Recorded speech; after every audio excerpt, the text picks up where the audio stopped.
स्वागत है आपका डीएलएफ चैनल में। मैं हूं पास्टर सुजीत कुमार उके और आज का हमारा विषय है मूसा की वाचा। मूसा की वाचा को हम एक दूसरा भी नाम दे सकते हैं, व्यवस्था। खैर, आइए हम इस विषय की ओर आगे बढ़े।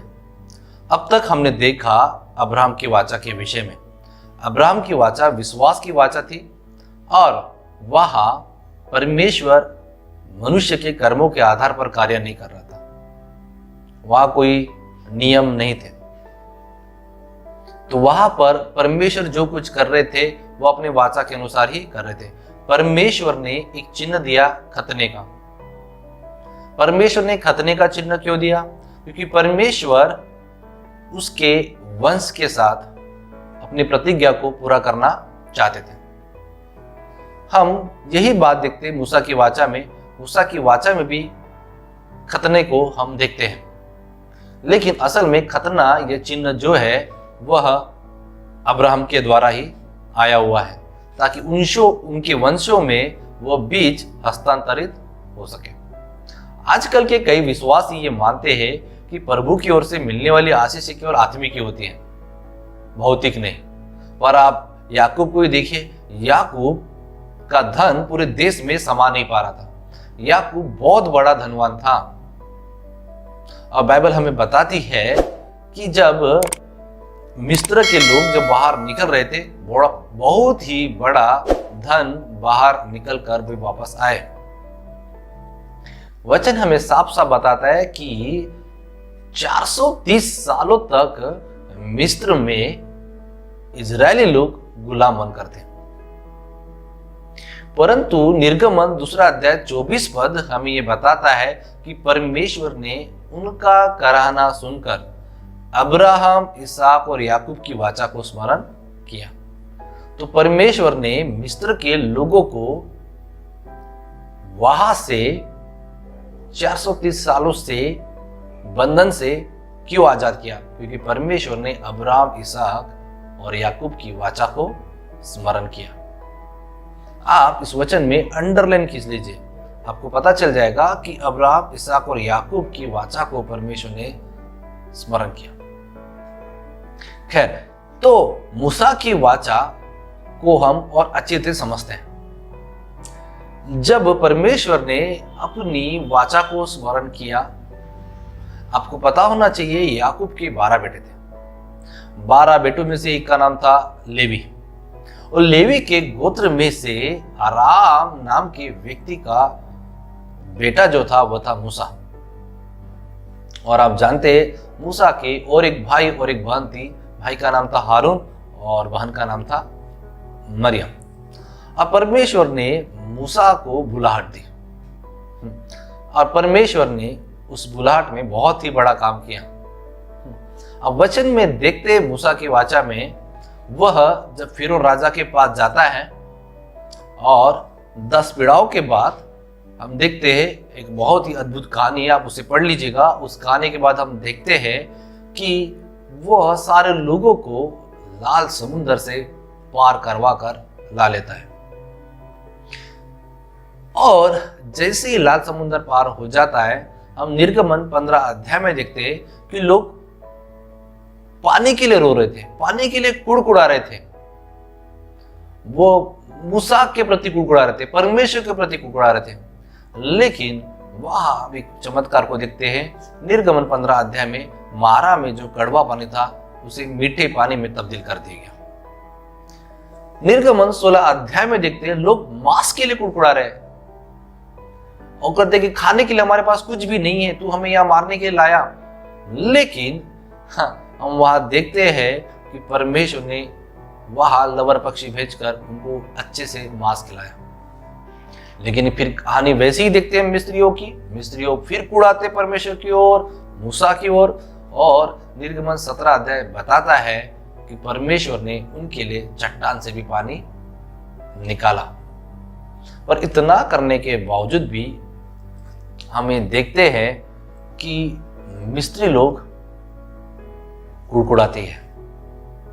असल में इस कहानी में आप गौर कीजिएगा, अब्राहम की वाचा में एक भी व्यक्ति नहीं मरा, लेकिन हम देखते हैं जैसे ही मूसा की वाचा में लोग सीनाई पर्वत के पास आते हैं, सीनाई पर्वत के पास आते हैं, निर्गमन 19 अध्याय 5 पद ये कहता है, यदि तुम मेरी आज्ञाओं को मानोगे तुम मेरा निजधन ठहरोगे। हम पहली बार देखते कि परमेश्वर ने अपनी आशीषें शर्तों के आधार पर रखी, कंडीशन के आधार पर रखी। इसके पहले उन्होंने अपनी आशीष कभी भी शर्तों के आधार पर नहीं रखी थी, अब्राहम के साथ या अब्राहम के वंशों के साथ। लेकिन मूसा की वाचा में हम देखते जैसे ही लोग सीनाई पर्वत के पास आए, वहां पर परमेश्वर ने अपनी आशीष शर्तों के आधार पर दी। और जैसे ही मूसा सीनाई पर्वत से नीचे आया, उसने देखा कि लोग व्यभिचार कर रहे, लोग सोने के बछड़े की आराधना कर रहे हैं।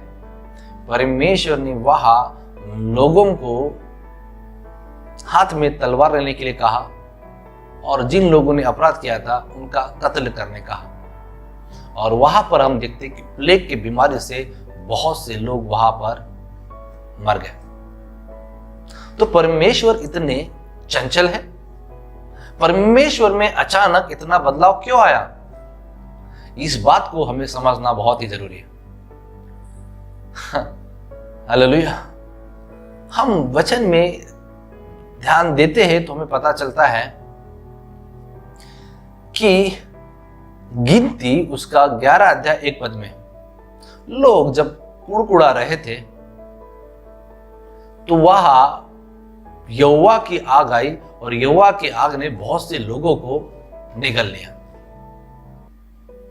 हम गिनती 11 अध्याय 13 पद में देखते हैं, वह लोग मांस के लिए कुड़कुड़ा रहे थे। परमेश्वर ने मांस दिया, लेकिन मांस खाने के पूर्व ही हमने देखा कि कुछ समूह को परमेश्वर ने नाश कर दिया। तो इतना बदलाव हम परमेश्वर में क्यों देखते हैं?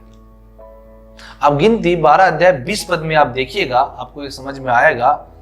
मूसा का एक भाई था हारून और बहन थी मरियम।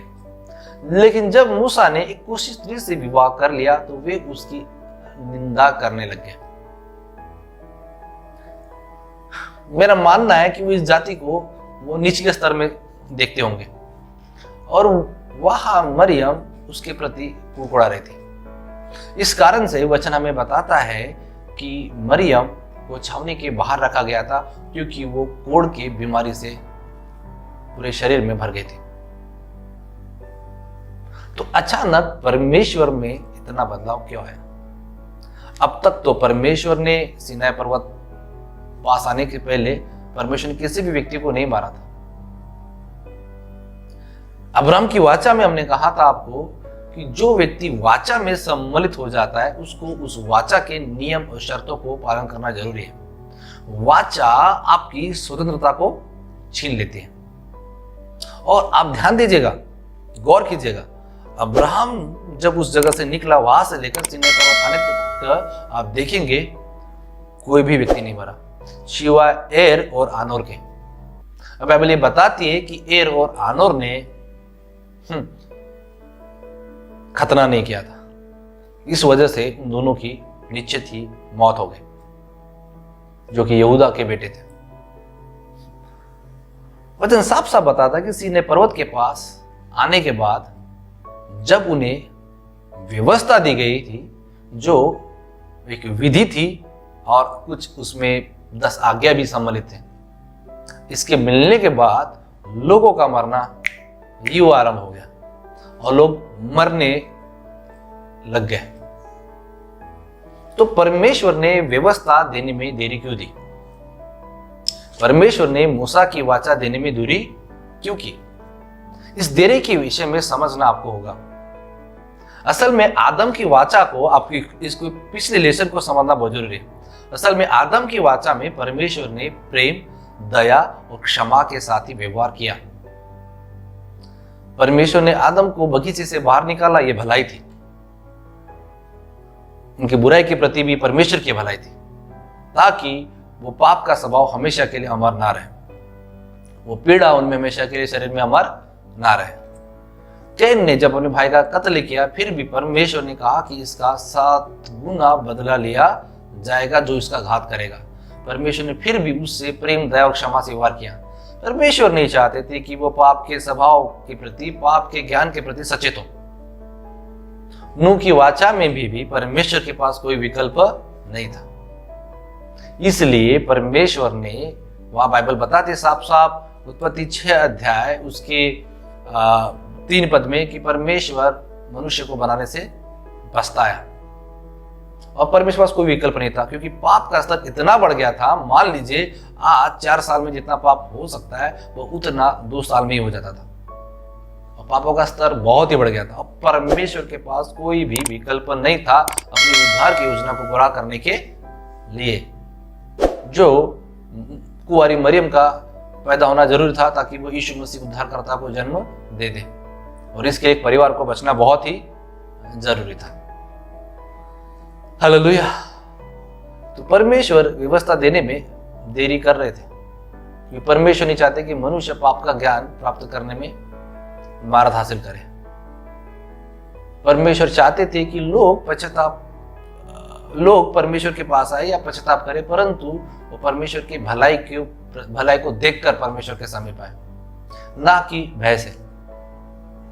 तो असल में परमेश्वर का हृदय प्रेम से भरा हुआ है। वो व्यवस्था बिल्कुल भी देना नहीं चाहते थे, लेकिन मनुष्य जाति जब उस लाल समुद्र से बाहर निकलने लगी, उनको लग रहा था कि जो कुछ हमने किया है वो अपने दम पर ही किया है। उनको लग रहा था कि हम परमेश्वर की शर्तें पालन करके आशीष अर्जित कर सकते हैं। हालेलुया। और वहां पर हम देखते हैं कि परमेश्वर ने निर्गमन 19:5 पद में कहा, जो तुम यदि मेरी आज्ञा को मानते हो तो मेरा निज धन ठहरोगे। और हम देखते हैं जैसे लोगों ने आज्ञा का पालन नहीं किया, लोग प्लेग की बीमारी से भी मरे। तो ये थी व्यवस्था, जो नए नियम में बहुत अच्छे रीति से कहा गया है कि शब्द तो मारता है और आत्मा जलाता है। तो यह इस शब्द की सेवकाएं थी जो पत्थर पर लिखे गए थे, और वो शब्द ही उन्हें क्या कर रहे थे, मार रहे थे।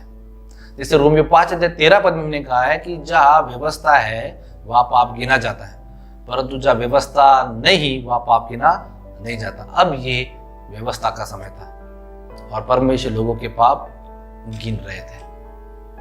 हालेलुया। लोगों का दंड पाना वहां जारी था। हालेलुया। मैं आशा करता हूं इस संदेश के अंदर आप जरूर आशीष पाए होंगे। अगले लेसन में हम इसके अगले प्रकाशन पर जरूर चर्चा करेंगे। हालेलुया। इस संदेश को आप पूरे संबंध अच्छे से चाहते, आपको इसके पहले के सारे वाचाओं को अध्ययन करना जरूर होगा। आपको पढ़ना होगा। आदम की वाचा भाग 1 आपको सुनना होगा, समझना होगा। आदम की वाचा भाग 1, आदम की वाचा भाग 2, लेमेक की वाचा, नूह की वाचा और अब्राहम की वाचा। इसके विषय में आपको ज्ञान प्राप्त करना होगा। तो मैं आशा करता हूं कि मूसा की वाचा, इसको समझने से पहले आप उन सारे वाचा को एक बार फिर से सुन लें, क्योंकि बिना वाचा की शिक्षा को समझे आप बाइबल उत्तम रीति से नहीं समझ पाएंगे। तो बाइबल की वाचाओं को समझना बहुत ही जरूरी है। उनके बीच में तालमेल को आपको समझना बहुत ही जरूरी है। हालेलुया। मैं आशा करता हूं इन चीजों को आप समझ गए होंगे। मुझे आपके लिए प्रार्थना करने दे। अपनी आंखों को बंद करें। स्वर्ग के पिता, दयालु अनुग्रहकारी परमेश्वर प्रभु, मैं प्रार्थना करता हूं आपके लोगों के लिए। हालेलुया। मैं देखता हूं आज भी कई लोग कलीसिया में जाते हैं। आप में से कई लोग आज भी कलीसिया में जा रहे हैं, यीशु मसीह पर आप विश्वास करते हैं, पर अभी भी आपके जीवन में कुछ श्रापों को हम देखते हैं। आपके जीवन में अभी भी कुछ बीमारी को देखते हैं। हालेलुया। जिनसे आप अभी तक आजाद नहीं हुए हैं। हालेलुया। मैं प्रार्थना करता हूं आपके लिए। हालेलुया। आप परमेश्वर के उत्तम प्रकाशनों को पाए। आप सोच रहे हैं क्योंकि हम पाप कर रहे हैं इसलिए परमेश्वर में दंड दे रहा है। हालेलुया। आप इससे कैसे मुक्त हो सकते हैं? ये अद्भुत प्रकाशन है। हालेलुया। आप इससे कैसे मुक्त हो सकते हैं? हालेलुया। बाइबल हमें बताती है पुरानी बातें बीत गई, देखो हम आज नई सृष्टि। हालेलुया। आपको नई वाचा के प्रकाशन को प्राप्त करना होगा। यदि आप सच में अपने जीवन की बीमारी से आजाद होना चाहते हैं, श्रापों से आजाद होना चाहते हैं, हालेलुया, नई वाचा के प्रकाशन के लिए प्रार्थना करें। वो प्रकाशन आपके जीवन के भीतर के श्रापों को और बीमारियों को तोड़ देगा। हालेलुया। परमेश्वर के उत्तम स्वभाव के प्रति जागरूक रहे। मैं परमेश्वर के आशीषों का आपके जीवन में बोलता हूं। हालेलुया। यीशु के नाम में आप बीमारी से चंगे हो। यीशु के नाम में आप श्रापों से छुटकारा प्राप्त करें, नई वाचा के प्रकाशन प्राप्त करने के द्वारा। हालेलुया। थैंक यू जीसस, जो परमेश्वर युद्ध पहले से ही जीत लिया है, उस प्रकाशन को प्राप्त करने के द्वारा सारा आदर, सारी महिमा प्रभु यीशु मसीह को देते हैं। आमीन। मैं आशा करता हूं इस संदेश के द्वारा आप बहुत अच्छे से समझ गए होंगे। बहुत ही जल्द नए प्रकाशन के साथ आएंगे। परमेश्वर आपको आशीष करे। God bless you.